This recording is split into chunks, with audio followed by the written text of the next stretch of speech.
Hi, welcome to Box on the Box Rock and Celluloid Bot Brack for short. I'm over Box. So I've got another random review for you today, and it's Yngwie Malmsteen's 1997 album Facing the Animal. Not sure when this was released, probably different times, and probably firstly in Japan, I would imagine. The reason I'm reviewing this is because I think this is the last Malmsteen album of note other than his orchestral album, or this would certainly be his last song-orientated album. And I think there's a reason for that. It's the first time in a while he worked with an outside producer, Christos Angarides, and he also had the great Cozy Powell on drums, and the album really benefits from it. And also he got Mats Levin to sing, who I think was a better choice than Mike Vasara, the guy who did the previous two albums. So let's dive into it, just looking over at the titles there. First thing you notice about this is it has got a decent sound. After this, Malmsteen's studio albums will take a decrease in sound quality. I think the sound's quite harsh on this. It's possibly recorded with early digital technology. It has got that kind of harsh brittleness, but it's got power and clarity. So it opens with Braveheart. This is a typical Malmsteen track. It's nothing we haven't heard before from the great man, but it's really solidly done. It's got an excellent chorus. Levin's singing's good. Yngwie lets rip with some sort of Gary Moore inspired Celtic infused playing. And it's kind of got a false ending as well. You also notice how good the drums are, Cozy's tone, and the power. And it's a really good opener, as is the title track, the next track, Facing the Animal. This is a kind of dark F-sharp style riff. Obviously it'll be an F because Yngwie tunes down a half step. But he does a lot of like ferocious sort of pentatonic blues on this, and emphasises the flat five of the blues scale. And again, it just not something different from Malmsteen, but maybe a bit more aggressive. Again, there's an emphasis on writing, the songwriting here. It's not just a vehicle for Yngwie shredding. A lot of people will disagree, but I've always thought Yngwie is a good songwriter. He's got a specific style, he's got a specific lyrical style. It's various genres across the hard rock and metal genre that he delves into, and I think he's quite influential, really. Then you've got Enemy. I'm less into this track, but it's quite interesting. He's got a time signature. If you remember the year before this, he did the Inspiration album and did a cover of In the Dead of Night by UK. And you can hear a bit of that influence here. I think the time signature maybe come out some kind of 7. It's a good track, but not a great track. Then you've got Sacrifice. This is a better melodic track. Stylistically, this album's heavier than Fire and Ice, but it's got that sort of element of melody. That hard rock power metal, but that streak of AOR in it. Then you've got Like an Angel. This is a cheesy power ballad. I actually really like it. This is for his wife April. Malmsteen around this time, tracks like Prison of Your Love, which is off Seventh Sign.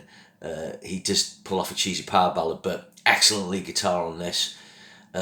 Quite long tracks on this album, all sort of well over 4 minutes. Like an Angel's over 5. The running all time of the album is 60 minutes. It's quite long, so maybe would have benefited from a bit of trimming. You got My Resurrection. This is a really good track, probably the best track since the first two on the album. And then Another Time, another really catchy track, with a sort of more accessible lyric. Then you got Heathens from the North. This is Malmsteen going Viking again, which I like. This is 3 minutes 39, one of the shorter tracks on the album. It's got some great lyrics about Vikings. Not as good as I'm a Viking, but it is good. And then you've got Alone in Paradise, which is another sort of really, again, melodic track. Cheesy, but I quite like it. End of My Rope. This again is a melodic track, good chorus. And then maybe my favourite track coming up, track 11, which is Only the Strong. Really cool riff on this, 6 minutes 5. Great guitar. Then the last two tracks, Poison in Your Veins, is another up-tempo track.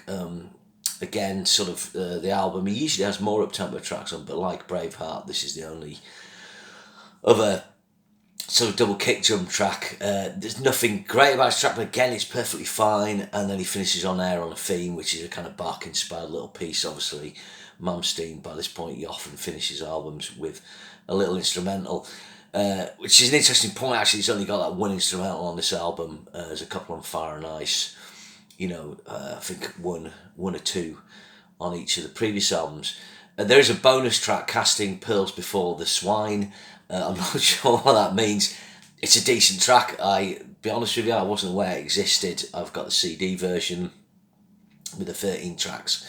So I had a listen to it, and it's another decent track. So there's a lot of consistency on this album. It doesn't, no track dips below kind of 6 out of 10. There's no bad tracks. I would say Braveheart, Facing the Animal, My Resurrection, Another Time, Only the Strong, kind of there, the stronger tracks.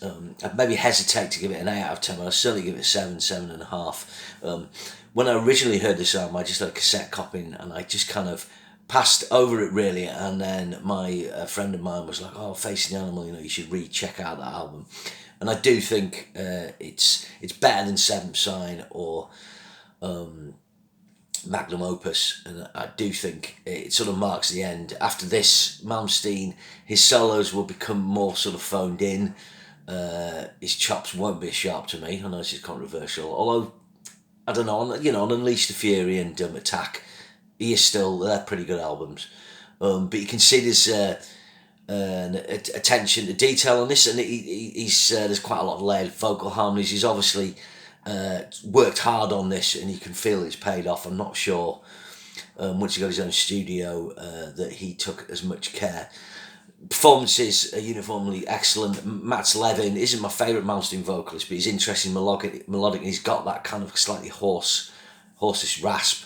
Although he's not the level of Jeff Scott Soto, Joe Turner or Mark Bowles, he is good. He's currently singing in Vandenberg, I think, and he's sung with Treat. So a very solid singer. Cozy Pal's excellent on this. I think this might be the last thing he did recording wise. If not, he went out on a high.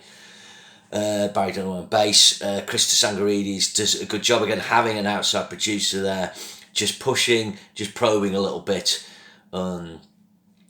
Chris has done a really good job. This went gold in Japan. Malmsteen's always been popular there. So yeah, this is a good and a solid album. And if you're a fan of Malmsteen and you've not checked it out, if you tend to like his earlier stuff, I recommend checking this out, and the Fire and Ice album, definitely. If you've not heard those, a lot of people stop after Odyssey, but those albums and this, Fire and Ice and this, are really good. Okay, so that's my review of this. I will move on. The next Malmsteen one, which is his orchestral album, so if you want to check out that review, that'll be dropping soon. Yeah, see you again. Remember, share and subscribe.